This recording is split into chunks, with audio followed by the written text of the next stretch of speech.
Nau mai, hoki mai, kia ora fold, imehine, ko Duncan Greive tōku ingoa. This is part 3 of this kind of three-part special where we go through the results of 3 of the biggest New Zealand media companies. We've done on Tuesday. We put out NZMe's episode. Yesterday, Wednesday, we put out TVNZ's. Now we're turning to Sky, which released its results actually a couple of weeks ago almost now. But Glenn, do you want to take it away? Really interesting stuff here, and also a big thing that's hanging in the background is not quite yet resolved. Yeah, we're having some fun this week. It's good. I think, look, first of all, what I would say about the Sky result is it's shrouded in a lot of noise, and there's 2 parts creating the noise. One is clearly a New Zealand rugby negotiation that everyone is wanting to hear the outcome of, and we will come back to that later in the pod. Yeah, the back half of the episode will be kind of really drilling into that because it's so consequential for Sky and for New Zealand rugby itself. Huge, and always a great talking point every renewal.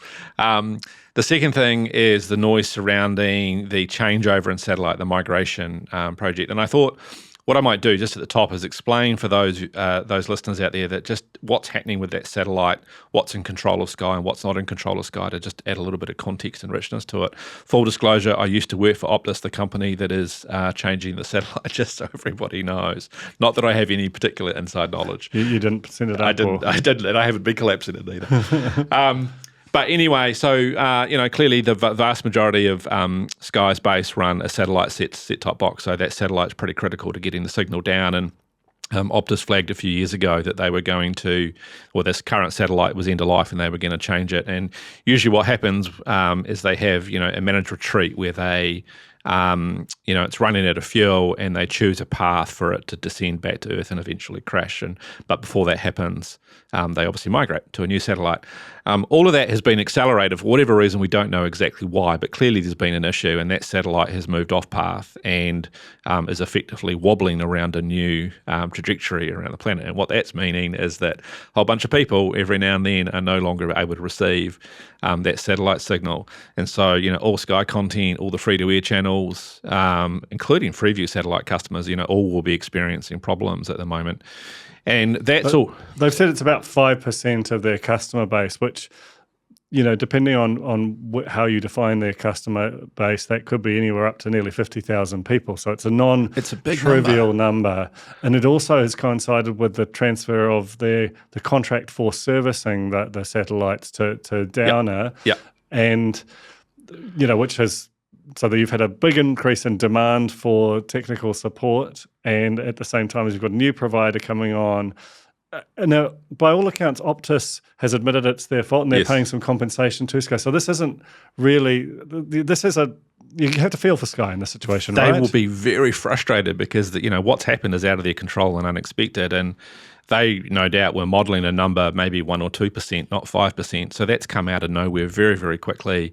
But, to Sky's credit, they've owned it, right? Yeah. They've apologised, they've owned it. And, all of the sort of commentary since suggests that a number of fixes have been made, customers have been repatriated. And I don't think, whilst it is having a minor impact on this result, I don't think it'll reverse itself in the future once Optus make them whole. Yeah, these events come along periodically. Obviously, Spark Sport, when it had the Rugby World Cup, had an issue during the first game. There's Floptus, which huge issues that Optus itself had when it was broadcasting. I think it's the Football World Cup. Yep. The companies define themselves with how they respond to it, whether that becomes a blip or becomes like a lasting scar on their reputation. Early to say, and I'm not one of the impacted. I've actually got the new Sky box, which can seamlessly switch between satellite and digital delivery or online delivery, and that's what they desperately want people to do. But so far, just based on the way that they've responded to it, you'd think it's going to sort of veer more into the side of an awful thing that they responded to well and can leave in the background once they've made it through this difficult period? I think so. I think very much so. So when you kind of cut through all of the noise and look at it from an underlying point of view, again, we've got a pretty good solid set of results here, notwithstanding the operating environment that the Sky team have been in. Strong balance sheet still. Free cash flow performance I thought was outstanding. The dividend story is good. Year-on-year increase of 21%, 8.5 cents a share. Shareholders are going to be happy. Full-year guidance, and they're still tracking. Full-year guidance of 21 cents per share, and still tracking towards 30 in the future. So that is a sign of confidence from leadership and the management team. Managing that free cash flow is a really, really, really big deal in a really tough, constrained environment. So I think pretty good. I think the other thing that's interesting is that in the chair's note, he talked about that the share buyback scheme was going to be ongoing post the New Zealand rugby negotiation. It's kind of instructive because that's a signal that the board think that the company is undervalued, and so they the shareholders that want to sell can sell them back to Sky. It means the remaining shareholders have a bigger share of the company.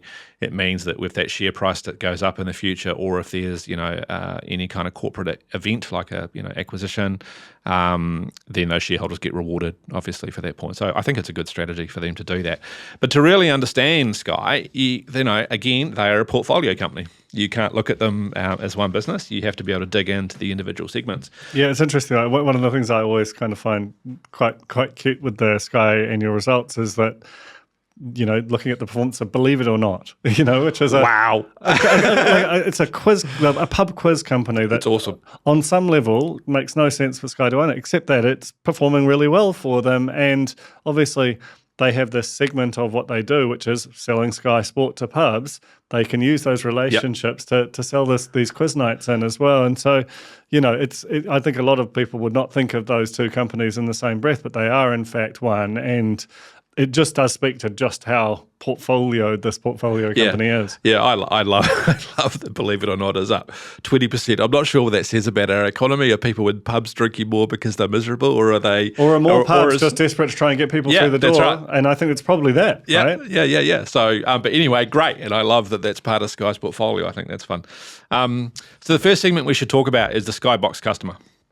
You just talked about you've got the new box, which is a hybrid satellite IP box. But the vast majority of the base still is a satellite customer. And you sort of think about what the profile of that customer is. More likely to be rural, more likely to be older, less likely to be technologically savvy. Pretty sticky, pretty glued into the Sky ecosystem. But if you look at the number in terms of the churn of those customers, they've had 26% churn year over year. It's a big number. But in terms of what they've done, in terms of moving people onto the new box, they've had 135% growth. So their traditional box base, when you take the old box and the new IP-enabled box, they've had about 7% churn. So that's actually pretty good. It's when you look around the world at pay TV companies, that churn rate is manageable, it's predictable. And what you see Sky doing through that is getting ARPU, so price increases, so the average revenue per user is going up, which means that the revenues for those companies or for those customers is not falling at the same rate as customers, not choosing to continue with Sky. That is exactly what you want to see. That is a good result, and I think they will be happy. And their ARPU has gone up from $83 a customer to $84 a customer. The other thing about that is having predictability in your churn rate gives you the ability to really think about how do you invest in those other part of the businesses with confidence, right? Knowing exactly what that's going to look like. My question would be if they accelerated the switch over from the old box to the new box, what the economics of that would look like. Clearly there would be a bigger cash burn and capital burn to be able to roll out those new devices, but would their churn rate reduce even further if they were to do that? And would that give them greater upside? I suspect. It's interesting. Have you used the new bot? Yes, yeah. Because I like it now, but it did take a little bit of getting used to in terms of the interfaces. It's trying to do more stuff, so there's more going on, and versus the previous kind of the classic My Sky that a lot of people listening will have experienced. It's quite a different approach. it has elements of being able to use it more the way that you'd use Sky Go, for example, which is really useful. But I do wonder about, given that sort of older, more rural profile, do they all have the internet access to support it? But B, particularly, are they able to go on the journey of being able to relearn this new operating system? Part of me wonders, and one of the big challenges for Sky is just how much technology it's having to run simultaneously at all times. It's just really costly and complex, and you see that the satellite issues are partly a result of they've just got so many things going on. But if they could run the old box sort of interface on the new system, would they want to do that? But Jesus, it's so much technology to keep going with. And the core priority, and this is front and center in their reports and has been for a number of time, is their the focus of the board and leadership to pay back the dividend to the shareholders in a particular range. And so, cash is always going to be prioritised around that dividend and giving that back, which also can create some constraints potentially on just how fast they go to accelerate. But managing those multiple tech platforms, what a nightmare, very expensive. Yeah, and you think about the sort of structural advantages of the sort of internet generational startups versus legacy players. Netflix obviously the best-in-class technology, runs beautifully on almost any device, but that's the only thing it has to do. Whereas Sky is running multiple generations of boxes, transmitting digitally, but also by IP, but also via satellite. Has the Sky Sport Now product, has Sky Go product, has its guide product, has Neon. And there is a logic to it all, and they can't just drop anything. There probably is a future state that they're working towards that will kind of rationalize some of that, but that is a product of, they were born in the sort of early 90s, and Netflix, as we know it, was born in the sort of late 2000s. Yeah, and I think, over time they are going to have to move away from at least one platform, and I wonder whether Sky Go might be the one, but that's pure speculation. I don't know. Linked to the box though is the performance of their broadband business, and bouncing around here a little bit in the segments, but really important because that broadband business did incredibly well.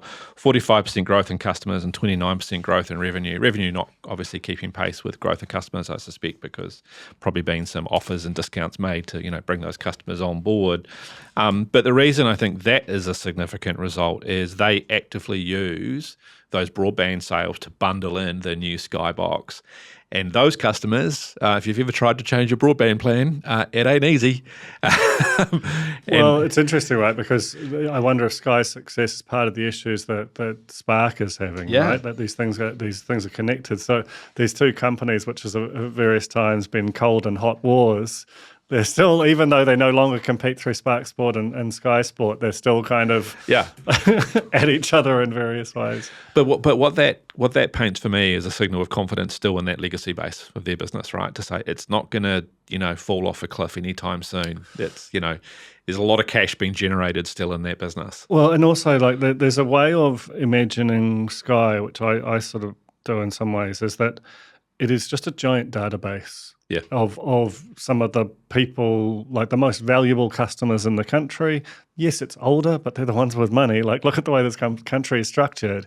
And, they originally just sold them a Skybox. And now increasingly they're trying to sell them more stuff. And I think as the company grows and gets more sophisticated in terms of the management of that database and the amount of stuff it can sell people, there is a conception of Sky that you could increasingly create if your management that is the database at its core, and just with a whole bunch of services that you get increasingly good at marketing to them through owned channels. And that's obviously the big cost for a lot of other people, is developing that database.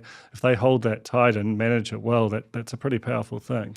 Yeah, and there's a lot of you see this around the world at the moment, and a lot of and to a degree you've seen it here with the Max deal, but there is a lot of being talk about major studios walking away from from pay TV companies, but they haven't because whilst that base is in decline, it's still large, it's sticky, and it's reasonably predictable, still pumping out a lot of value. And even if you look at free-to-air, the free-to-air audiences are declining far faster on a Freeview platform than they are on the Sky platform because of the point you made. You look at the profile of that customer, they're pretty sticky. And sort of on that idea of, in Australia, they've launched Max, Yep. right? They haven't done that here. And that's in some ways, the thing that makes New Zealand difficult, and we talked about this in the NZME episode, you're a subscale market, that also reduces the attractiveness to it if you are a WBD to say, okay, we're going to wear all the costs of setting up in this country and going direct to consumer with it with something like a Max. That's years of loss making for what is fundamentally quite a small market versus this very well-run company Sky that is just persistently pays us an amount of money to broadcast for the rights to our stuff. Maybe that's all we'll ever want out of a country this size. Yeah, I think that's quite credible. And I look at slightly off topic here, but I look at the DAZN purchase of Foxtel in Australia. A purist streamer buying a legacy business, pay TV business with some streaming assets, and some of the early speculation was that they would shut down the legacy part of the business. No way at all will that happen. That streamer has bought the free cash flow of the legacy business to fund its streaming ambition in Australia. Yeah, we'll talk a lot more about DAZN in the back half of the episode, but there's definitely a relevance to that story here as well, just as there was with Domain and OneRoof that we talked about in the first episode.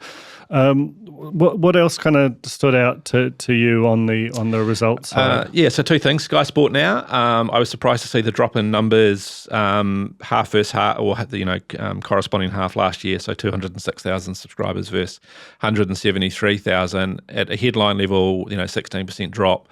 I was surprised to see that level of drop, but when you factor in, I think you really start to see the impact of the Rugby World Cup in that previous period, right? That's true. And there's also, they've moved away from doing sort of weekly passes in favour of monthlies. And I think what that will do is you probably don't have as many people sort of a la carte using your product. So the total number of subscribers comes down, but the stickiness, the people who are rolling month to month goes up, and you're probably making more money out of them. Well, and yep, you are spot on. So, 32 million in revenue from those customers last year, 37 million this year, and that's all ARPU growth, right? So that's $44 versus $40 last year, and that's exactly that. That's moving them off those weekly passes.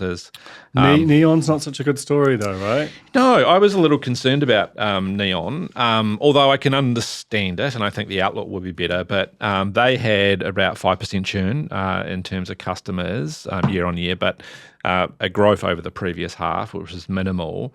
But their revenue also went down a little whilst their ARPU went up a little bit. I think the challenge for Neon is all entertainment platforms, pay entertainment platforms, took a real hit during and post the strikes in Hollywood. There was just not the volume of content coming out to be able to sustain them that a consumer wants to see new things all the time. That wasn't coming through on the Neon platform. No, and the thing that's sort of a little bit difficult for them in a way is that Neon benefited from the sort of implicit subsidy of the early streaming wars, the zero interest rate, let's just go crazy on content and imagine, that the customers will follow. And that was true, but, you've seen all of the big entertainment companies trimming their sales and pivoting to profit in the last few years, which just, from a consumer perspective means you're paying the same or often more. Like there's been a significant Neon price increase for less. Now, that's not necessarily sort of, there's a rationality to that, but the sort of the bargain that you got as a consumer paying a lower price for ever more shows, the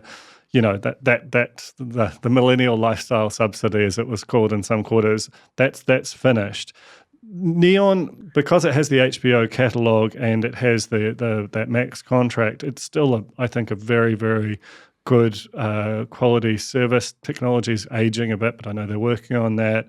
There is definitely a it was also a cyclical thing that, post the White Rider strike, and because they really do emphasize the likes of the White Lotus or, the sort of Game of Thrones sequels, that kind of thing, that if they don't have one in a particular period, it can just sort of trend down. But yeah, it's something that they will need to work on. Yeah, I think on the tech front, one of the differentiators these days is UX, the user experience. And I think it's not that it's bad on Neon, it's fine. But you're competing against big global tech players who are investing more and more and more and more all the time. And so they have to think carefully about that. It's a challenge when you're dealing with a migrate satellite issue, when you're dealing with, transition from old satellite box to new satellite box platforms. So lots to think about in that world. But I do think that they will see growth in Neon, because I think the content pipeline is much stronger coming out of the strikes. If you just think about, you'd mentioned the White Lotus, you've got The Last of Us coming very shortly. The HBO pipeline's pretty strong now heading into the future. So I think they will recover and get stronger.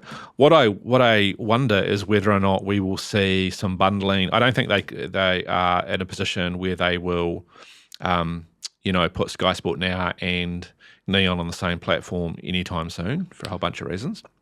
But will we see consumer bundles put together of those two, potentially with a third party, again, to create a sticky bundle, minimise churn, grow acquisition? I think they need to, because as they think about that, whilst we've talked about the excellent job they're doing managing that legacy base on the satellite box, it's still declining. And so Neon and Sky Sport Now have to keep growing. They have to be growth stories, yeah. and probably more so than they have currently been. One of the big stories that came out ahead of the results by a matter of minutes that might help contribute to that was that they have managed to get back the cricket rights, as we discussed in the TVNZ episode. That's a huge win, I think. It's a 6-year contract. There's so much product because of the durations with cricket, and it complements rugby, obviously. Now, we're going to talk about rugby in a second, but to have it an incentive to keep your Sky over summer and to subscribe to Sky Sport Now all summer, it's huge. It's so big. Yeah, and it allows them to put a price increase through at some point or multiple during that period. And as you say, it keeps a very sticky customer over the summer period, where our key kind of winter sports are not on.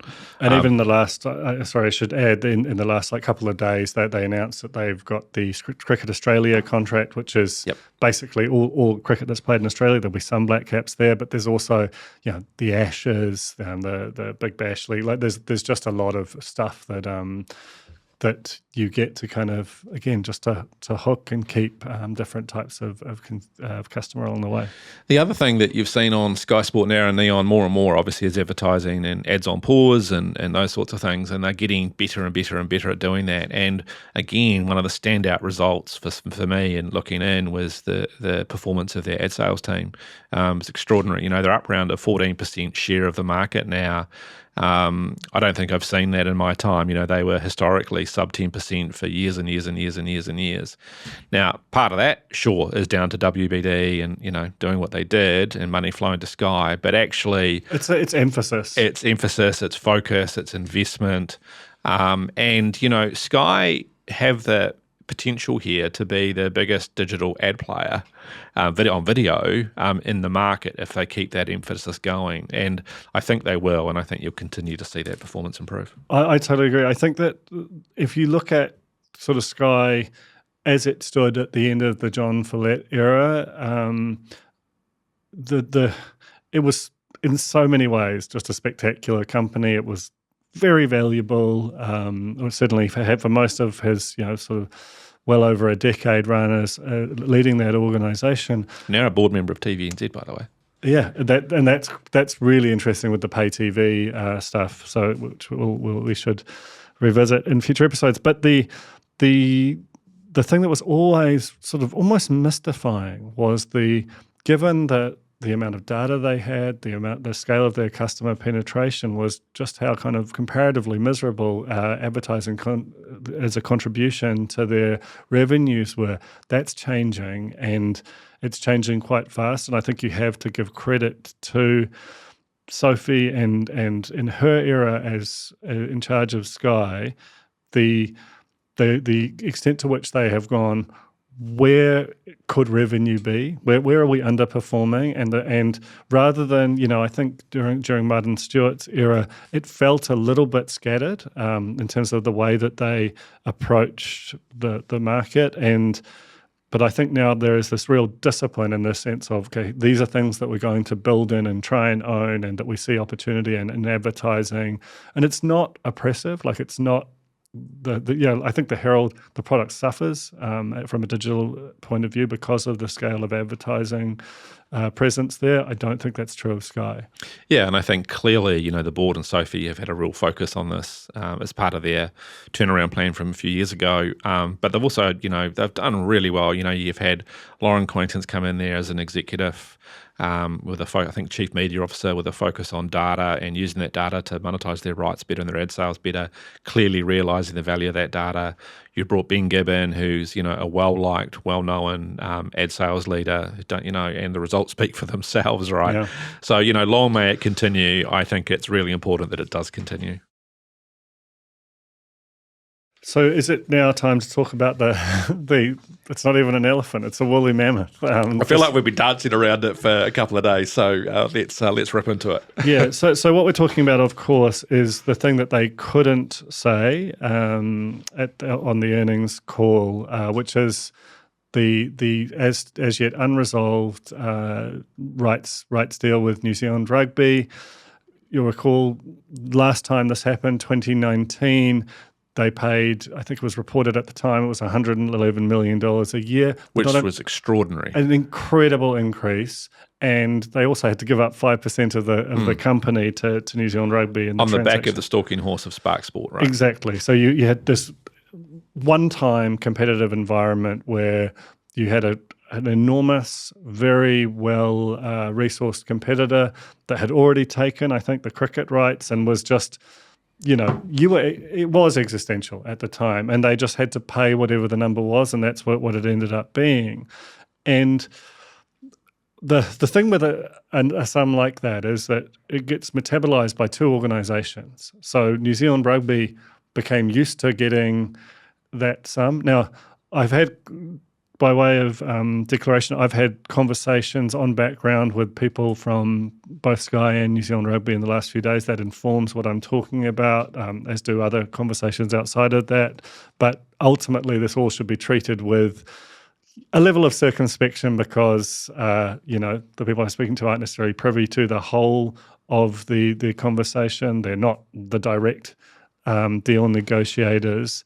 But there are some things which have been kind of expressed to me, one of which is that $111 million figure, which has been very widely reported and repeated in recent times, doesn't reflect what has been going between the organisations in recent years.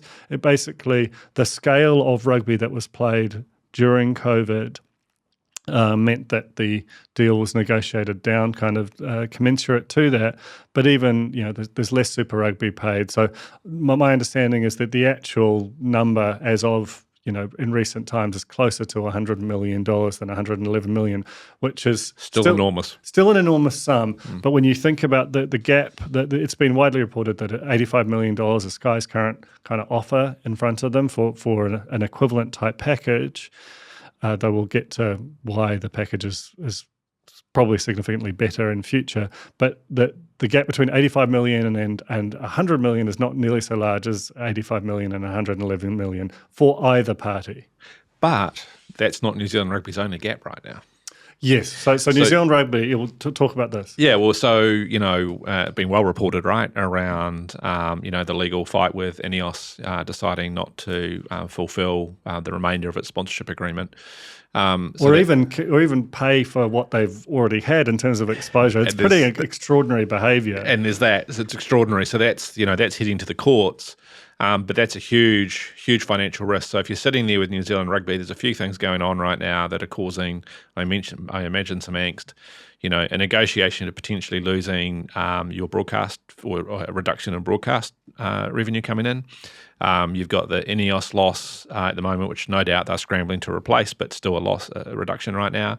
And then you've got the requirement still to pay Silver Lake a dividend no matter what, keep paying that fee that they need to pay to Silver Lake every year. So the outlook from New Zealand Rugby right now, I imagine, is pretty challenged internally. And then you've got a new board coming through, new view of how they want to run things. Yeah, so not only that, but they have, the New Zealand Rugby Commercial, which is a new entity that's been set up post the Silver Lake investment to essentially run the commercial aspects of New Zealand Rugby, negotiating this deal, negotiating sponsorship deals, that kind of thing. Well, they had a CE, Craig Fenton, had him on the podcast, ex-Google guy, nice guy, clearly didn't work out, was in the job for all of 7 months before he left. So that's currently leaderless. So my understanding is that the negotiation is being handled by Bailey Mackey, experienced TV executive, long-time board member of New Zealand Rugby, and Mark Robinson. But they don't have they still don't have a CE at New Zealand Rugby Commercial.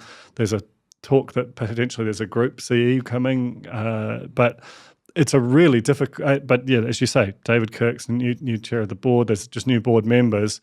It's just a really fraught environment on rugby side, because you have all this change, plus the requirement to pay a dividend, plus the fact that, you are looking at huge revenue holes that you don't have a reasonable prospect of filling for probably a few years.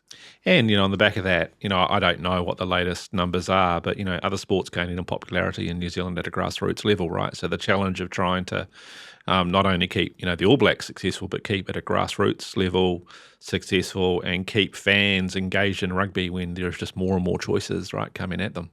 So that's the sort of background on the New Zealand Rugby side. And just to finish off the thought about the 2019 deal, from Sky's perspective, they will feel like they've been overpaying for some years, and that they, that has had a material impact on the health and status of their company, because if you're overpaying for something, you're less profits, you're less valuable in a public markets perspective. There are opportunity costs for things that you couldn't do because you were paying too much for rugby. Well, look, I know from previous experiences, not necessarily with Sky, but with others, when you look at companies like this and you see a particular rights cost that seems out of whack with others, it can be a deterrent from an acquisition point of view. Like, it can create issues, right? And so that kind of value equation has to be right-sized to make it, appropriately attractive. And I don't think that, so based on the conversations I've had, neither New Zealand Rugby nor Sky feel like that the current bid, that $85 million figure, is an insult by any means. It's a problem for New Zealand Rugby, but they're aware that, that it was not going to match the previous deal and there was going to be some reduction. Effectively, they've been arguing about the scale of the reduction. My understanding from the source I've spoken to at Rugby is they don't think they're that far apart. Now, this is what's interesting, is if you look at the current state of the negotiation as it's been, litigated, particularly Greg Rapport, who's been fantastic reporting on this, DAZN, which we'll talk about in more detail, has entered the chat and is a potential bidder. It didn't say for what. And the idea that this company would come in and outcompete Sky for this whole rights deal, and from a standing start in a market like this, it doesn't really seem plausible to me. So it's always seemed a lot more likely that the deal ultimately gets done with Sky. There's talk of DAZN maybe taking some rights, but potentially a tranche like the ones that they sign in the US. So that might be a particular portion. Maybe it's the early season All Blacks games and a game of Super Rugby and maybe the whole of the NPC, something like that. The problem is that if you do that, Sky would drop their bid by more than DAZN would be willing to pay. And so I'm sort of skeptical, I guess, based on the conversations I've had, about the extent to which DAZN is a real plausible like-for-like challenger to Sky in this. Now, to be clear, that doesn't mean it's not the case. It just means that based on my read that that's not the case. Yeah, I think part of the where does this end up goes to where is that New Zealand Rugby Board at in terms of the incentive? Is it money at all costs? Where does the fan come into this? Where does grassroots rugby come into this? Now, if I just, again, this is all speculation, right? But if DAZN were to take the rights, splitting the rights like you've mentioned, is going to upset every fan out there in an immense way of having to sign up to different services to get different games. They are not going to. Well, that's what cricket went through, right? When it was Spark Sport in summer and Sky in winter, and it wasn't great for cricket for that period of time. No, that's right. So I don't think. On that basis, I don't think it works. If DAZN are going to make a bid, I would have thought they would try and take it all, and also take their international rights, and that is possibly the piece of interest for New Zealand rugby because they've struggled to crack international markets, whereas DAZN can potentially solve that for them. That's right, and I think that if you're looking at this from New Zealand rugby's commercial perspective, they might say, look, domestically, scale of the market, state of the economy, state of the competitive area here, we're just going to get what we can get from Sky. Where we see upside is in a global player that can tell our story and market our game and our brand, particularly in the All Blacks, to hundreds of territories. And I think it's very reasonable to think that DAZN might be able to do that. So in terms of what is likely to happen here, again, like the sources I've spoken to suggest that a deal is likely to be done with Sky likely before the end of April, like not immediately, but in the next little while. There's, I think, mutual frustration about some of the statements that have been made and some of the stories that have been placed. Both sides have a point in that respect, but there's just a really powerful incentive on both sides to get this thing done. The bigger question, I think, is DAZN's involvement. So DAZN is, do you want to explain what DAZN is? Because we keep talking about it. It's got a very funny, like the name is sort of vaguely embarrassing. It's spelled all caps DAZN. Tell us what DAZN is first. DAZN is a dedicated sports streaming platform. It's based in the UK. I think it may have a major Russian. I'm not sure whether I think it's Russian investor, majority shareholder. They have been expanding around the world only with sports rights, so not interested in anything else other than sport, which makes the Foxtel acquisition interesting. But anyway, side point. I think very relevant point. But let's get to it. But they have tested and trialled different sports models and different rights models around the world, and in some markets, some territories, like you can get DAZN here, for example, for I think they may have had some NFL games as single matches, or I think the playoffs, for example, as a package. You could do that in New Zealand. But they are in different markets in different ways. So some, they look a bit like Sky Sport, where they have multiple sports bundled up and packaged and sold. In other markets, they just have a single sport. Typically, and they were running a loss for a long time. But when you look at the markets where they run a single sport, they typically have not fared very well. Those they've kind of paid a lot to get the rights. They haven't had the audience flow on effect. Not good for DAZN, not good for the rights holder, and often ends in tears between the two. And there's a couple of examples of that around the world right now. One with the French Football League where they're in the courts because of that exact issue. So on that basis, from my perspective, it's hard to see DAZN wanting to penetrate New Zealand purely based on rugby alone, because it doesn't seem to me. Well, you don't. The whole point of what you're trying to do is turn rights into recurring revenue. To effectively become kind of like a SaaS, software as a service business in terms of the revenue profile. All sports are seasonal. All sports have an off season, so you've got baked in churn if you take that approach, or if that becomes like the sort of dominant headline attraction for your service in a market.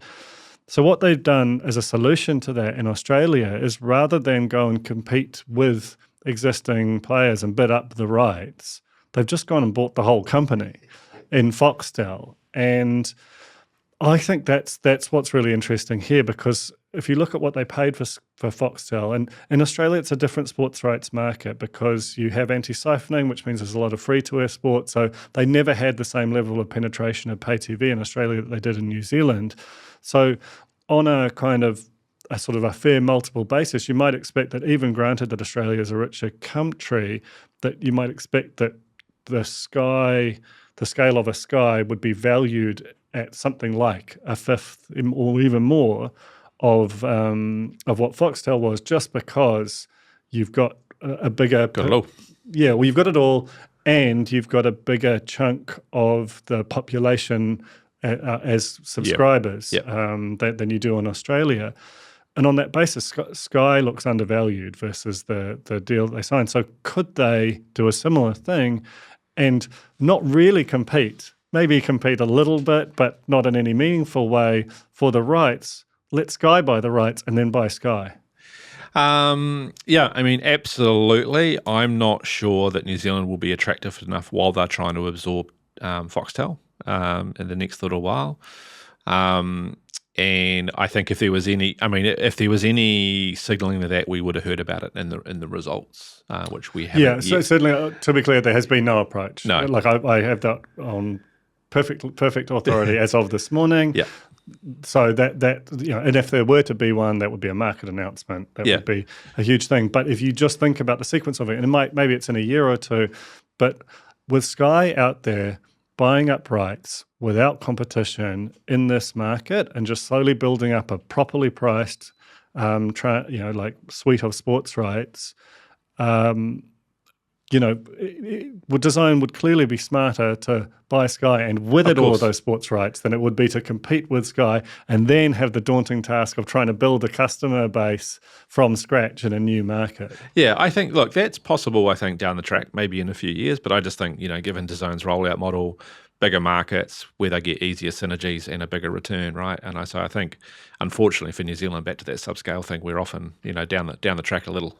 I mean, it's not even necessarily unfortunate because we've got a good provider here. Yeah. It's more the sort of the Game of Thronesiness of how the kind of new digital world of sports and rights and media is being built. It's sort of an interesting kind of how are they going to come here? Yeah, well, I as I like to do sometimes with these things, I got the back of the envelope out, got a pen out, and I was trying to work out, what for it to be true for DAZN to take the rights, what would it need to look like? And so just some maths for a second. I assumed if we had a $25 price point for DAZN coming into the market to buy all rights, right?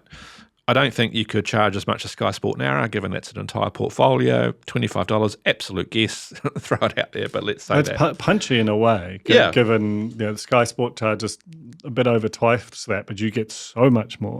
Well, so at that price point, to hit the $100 million-ish of what those current rights are to meet it, DAZN would need 333,000 subscribers. That's double what Sky Sport have today after many, many, many years in the market. So it doesn't seem rational. You'd need like a sovereign wealth fund, probably petrostate, probably by the time horizon measured in decades, to be confident to start to do that. And you'd want to be doing that almost, in like 50 other countries before you got to New Zealand on your list. If you invest that and go, well, what they have to charge to get the same amount of subscribers as Sky Sport Now, then they would need to charge $50 roughly per subscriber. I'm not sure about you, but I'm not going to pay $50 for New Zealand Rugby and, pay what I pay for Sky Sport Now. That's just not credible. The pub looks very attractive as an option at that point. So it's really hard to see a DAZN take it all, make it all work, but I just don't see it. I think it's been used as a stalking horse. Agree. And I don't. It just doesn't seem credible. It's just impossible to make the maths work in your mind. Doesn't mean it won't happen. It feels very, very hard to kind of make. Well, work. even with those maths, even if they did it, New Zealand Rugby said, great, we've got the money. What about the fan? Do they lose fans because they've got less signing up? What happens to grassroots? There's so many other, I think, vital considerations for New Zealand Rugby. Again, I just can't see the path. Yeah. So just to kind of tie a bow on all this, it does look like, as much as this uncertainty is there, and you could actually sense a little bit of an edge in some of Sophie's comments on the earnings call about, it doesn't feel like it should be this hard and taking this long. But I do think it will ultimately be resolved in a way that both parties can live with and move on to other things.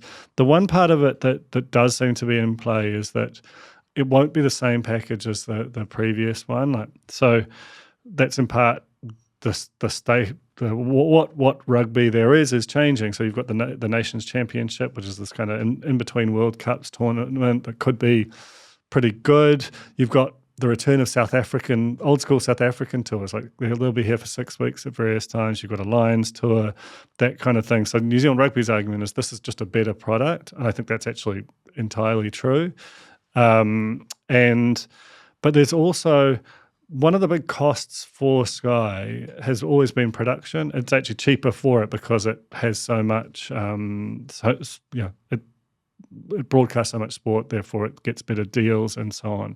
But it currently broadcasts or historically broadcasts like Heartland Rugby, Wharepama Cup. Like there's just a lot of rugby that is really strictly for diehards that probably doesn't return on the production investment based on viewership. And one of the big things that Sky emphasises is that it has the data now. It knows pretty much what everything's worth, both in entertainment and in sports. Yep. So there's this idea floating around that whether it's the DAZN or even TVNZ, that there might be a level at which, and it's probably not NPC, but it's probably just below, that there is rugby made available to a TVNZ or a different partner to pick up. The issue is, if it's not valuable enough to Sky to pay for the production cost, is it valuable enough to TVNZ even as a kind of an afternoon nostalgia kind of play will it get enough viewership to warrant it? What do you think? Yeah, I mean, there's other ways. I think what Sky will be looking to do, I think, is maintain control of that conversation. So ideally, my take is I think the deal will be done with Sky. I think there'll be some price negotiation slightly up, not a whole lot, but slightly up. And as a result of that, Sky will then look to form a partnership for exposure of the game, although they've done a really good job on Sky Open with Super Rugby. But I think they will look to potentially, yes, at a partnership with TVNZ. Could be WBD, could be Herald Now, could be lots of places. But I think it doesn't just have to be a lower tier of games that appear in that partnership. It could be that in the Nations Cup, for example, that the opening match is live on free-to-air or, Herald Now, etc. So deals like that can be done, and deals like that do hold, a lot of value for the broadcasters. So I don't think we should sort of second-guess too much how that comes to be. First-hand example, State of Origin, NRL, huge performing sport for Sky. For a few years there, you'll recall that 3 had the opening game of State of Origin, and the following 2 games went back to Sky. It worked really well for 3, worked really well for Sky. I mean, NRL I feel like New Zealand Rugby need to study NRL to a molecular level. I don't know if you watched the Warriors' pitiful, piss poor performance in Vegas yesterday, but the fact of it being in Vegas, the level of theatre, the level of cultural cut through. Like they're just always moving to something that feels kind of big and sophisticated, and even down to the craziness of those the Canberra Raiders players brawl in the lead up, where one of them sort of was double bunking with another player who didn't want them there. They had a fight in an elevator. It's just really, it's just like the NRL is just undefeated and really chaotic stories coming out of it. But also just purest Vegas to the point of like, did you stage that? Because it's so good. But rugby just doesn't have that kinetic energy around it, and that's obviously part of what Silver Lake is here to do. You just have to hope that whatever the future partnership is, that they can start to make the sport sort of tactile and kinetic in the way that the NRL has managed to do in recent years. Yeah, well, I think first of all, secure the rights, get the right partner, make sure you've got monetisation and exposure nailed, make sure the future of the game's secure. And And then what I'd say is work on those editorial partnerships to get that kinetic energy, right? So because that's what's missing. Yeah, I think that TVNZ and New Zealand Rugby historically have felt similar. Yeah. In the sense of you're lucky to be here, you know, if you're interacting with them. And I think that radiated out of the sort of the sort of senior elements of the companies, and you could feel it in interactions and in the decisions they made in public forums. And it's just taken a long while for each of them to adjust to the fact that they're not necessarily first picked anymore, and that they have to become a lot more open. Now, I think both of them are really on that journey, and you just can't change a culture overnight. But this is really rubber meets the road for New Zealand Rugby in terms of, you're going to get what you're going to get out of this deal, but you've got to use it as an opportunity, even if you are more sort of constrained in some ways. Well, you don't have to do it all yourself. Figure out partnerships and make the game feel alive and integrate it into different platforms and communities than you have historically. And I think David Kirk, new chair on the board, new direction, will be huge media experience, and very instructive in all of this, because of course coming from the Rugby Players Association board as well, where he played a pretty critical role in the role of rugby here in New Zealand. And they have also been impediments at times to New Zealand Rugby's interest, and therefore ultimately their own. I felt like but I think if one of the things I'd give David credit for is he was very focused on the health of the game, not just the monetary return. Albeit, take your point. They got in the way of each other a little bit during those negotiations. But, it's going to be instructive. It's going to be a new Zealand Rugby. And, assuming it goes the way, at least I think it does, there's still questions around where to from here for NZR post this deal, given, Ineos, Silver Lake, other things. Yeah, absolutely. I mean, ultimately, all of those things can become opportunities over time. They weren't the kinds of companies, or even obviously, as has been proven by behaviour, the kinds of operators you necessarily want to be partnering with. And so, you trust someone like David Kirk to kind of be able to, over time, solve these issues. So, I guess ultimately, as it pertains to Sky, this remains a sort of an irritant, an untied end, but one that is likely to be tied. And at that point, between cricket, NRL, rugby, your big sports Formula One this year with Liam Lawson. Absolutely. They're in a very good position from a rights perspective. They're in a very good position from an entertainment perspective with the Max deal last year. You've got to say that this is a transformed company, inch by inch, not in any kind of giant structural ways, but they've just focused on the kind of core business of what they are and where opportunity exists. And they're in a position to, where you thought they were always characterized for a period there as a sunset business. It just doesn't feel that way anymore. That's it. That was fun. It was a big week. It's a really big week. Love to hear from you if this has kind of worked as a format, because it's a bit of work, but we can definitely do it again. So that I'm just Duncan at thespinoff.co.nz. Thank you, Glenn, so much for all of your time leading up to this and on the mic today. Good to have you back in New Zealand. Yeah, no, thank you. Good to be back. I think I'm here now, so not going away anytime soon. So great to be part of the fold. Awesome. Thank you all.